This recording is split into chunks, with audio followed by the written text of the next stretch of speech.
This is Dakar in Senegal, and children gather on the streets to beg. For money or food, this is a daily ritual, repeated by thousands of young boys across the country. There's nothing unusual about children begging in Africa, but these youngsters are sent out onto the streets to beg in the name of Allah.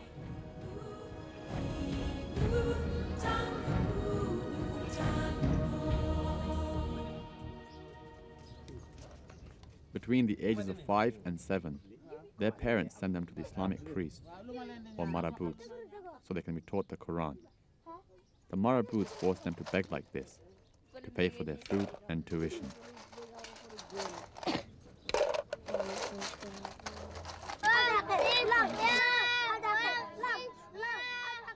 In between begging, the boys sit for hours at a time, religiously reciting the Arabic alphabet. If they fail to learn quickly, they are rewarded with a blow from their marabout. Basiru Niang is a marabout in charge of 20 boys.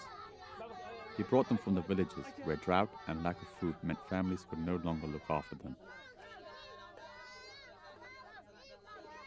The boys live crammed in together for the rest of their childhood.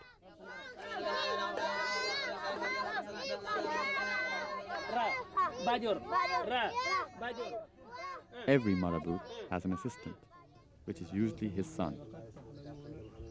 This helps to ensure the Koranic school tradition survives through the generations, despite the lack of obvious rewards.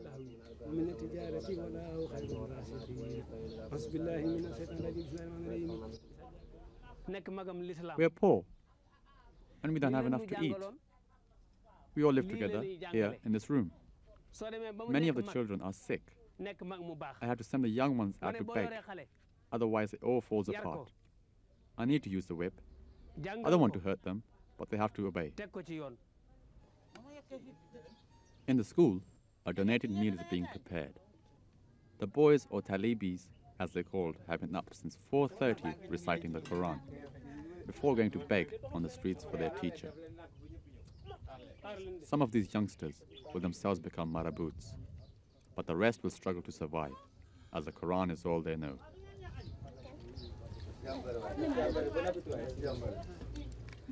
Despite these children coming from the poorest sections of society, their parents earn great praise for having a child in a Quranic school, even though it turns out to be little more than slavery.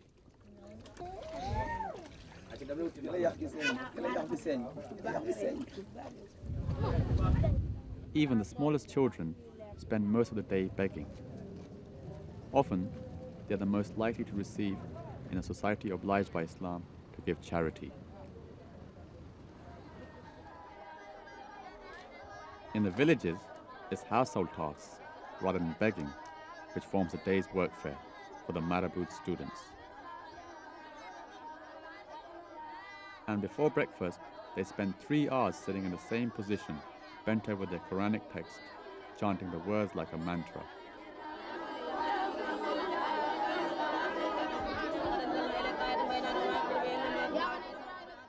And harshness rules here too. The children are beaten if they appear tired or aren't concentrating on their studies. These extraordinary teaching methods, as handed out by the marabout, are generally accepted throughout Senegal. The students who refuse to study are given the severest punishment. Tied to a stool, they are forced to sit in the blistering heat for hours on end.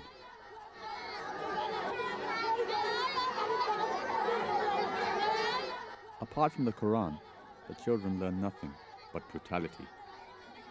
Senegal doesn't make schooling compulsory, and as over 90% of the population are Muslim, criticizing a Quranic school is tantamount to blasphemy.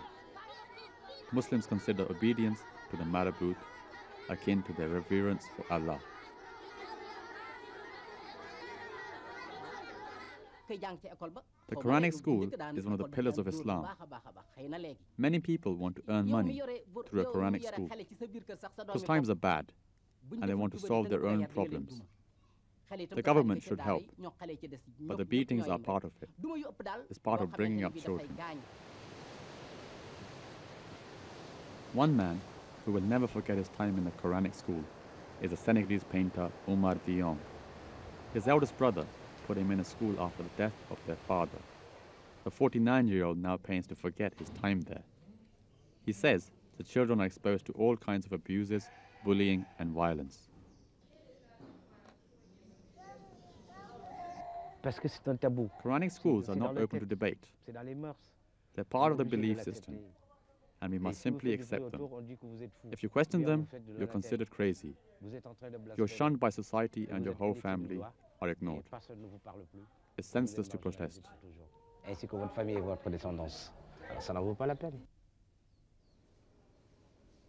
And while this attitude prevails, few will question the Quranic schools openly in public.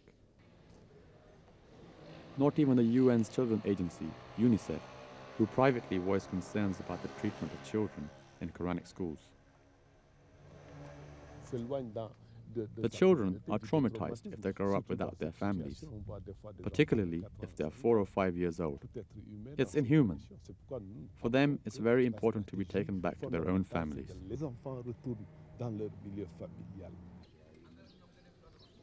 The Marabout Basiru Niang is taking his pupils, Tiarno and Umar, home to visit their families in villages 5 hours from Dakar.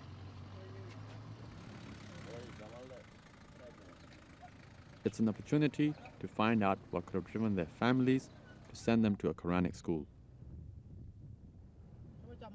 This region is blighted by drought, turning a delayed harvest into a shortage of food and water.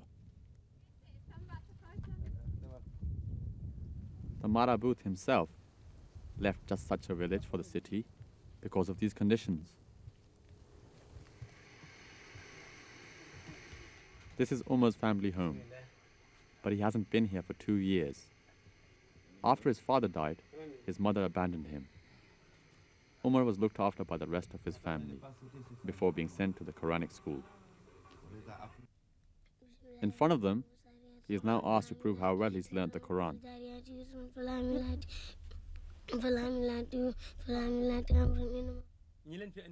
The Quranic teacher told us that Umar has to beg.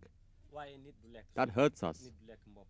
The children come from good families, but because of the drought, we don't have enough for everyone. It's important to learn the Quran. We can't do anything else. Umar is asked if he'd prefer to stay here, and is immediately punished by the Marabout for answering too slowly. My friends are here. This is my home. Umar has a large family, and with each man taking up to 4 wives, the food shortages are acute. After a short visit, Umar's family sadly say goodbye. He has no other choice.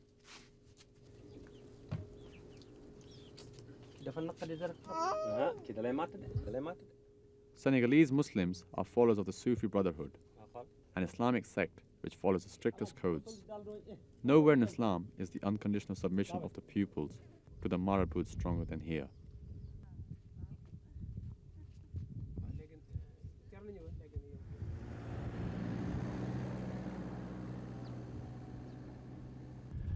They travel deeper into the desert and onto another village where Tiana's family live. Like Umar, 2 years ago, Tiana's relatives sent him to the Marabout. He is the eldest son, and his relatives are happy to see him, although after many months away, some are overwhelmed by his return.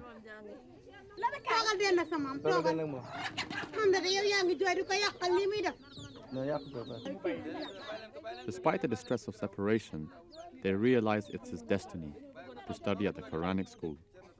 His mother wishes he didn't have to return, but accepts it. It's sad my son isn't with us, but it's the will of the Almighty, even if he has to beg. We can't do anything more than pray that life for the Marabout and his students gets better. Life is hard. 40% of Senegal's students attend the Quranic schools. The government is only now recognizing the conditions that these children have to live in.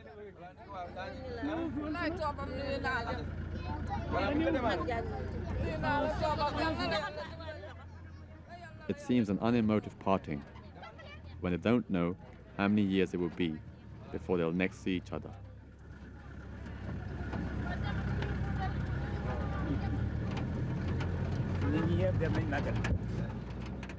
Umar and over 100,000 other Koranic school children have no chance of escaping their situation.